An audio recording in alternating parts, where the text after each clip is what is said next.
Okay, what to do immediately after a car accident, and pretty much a step-by-step process of how to protect your claim. So if you're in a car accident, immediately after the car accident, what you want to do obviously is pull over somewhere where it's safe to pull over so you can speak to the other party.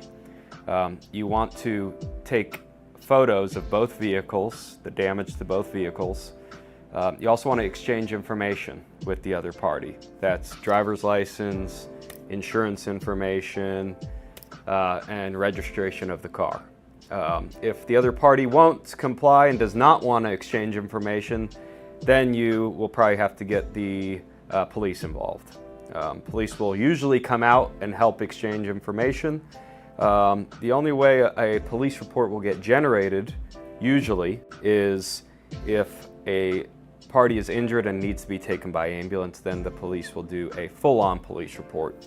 If that doesn't happen, even if the police come out, there will be something called a call log that your attorney can order within the police department. From the scene, obviously, if you're injured, go seek medical attention, whether that's emergency room, urgent care, your own primary care doctor.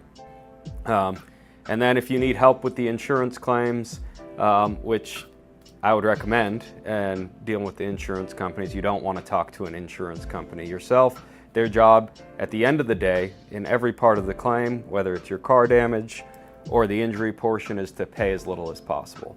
So if you need help with your injury, call an attorney, and they can get you set up with doctors as well. So after you've sought initial treatment with your own providers, your attorneys will all have different providers they can send you to, whether it's a chiropractor, an orthopedic doctor, depending on the severity of the injury.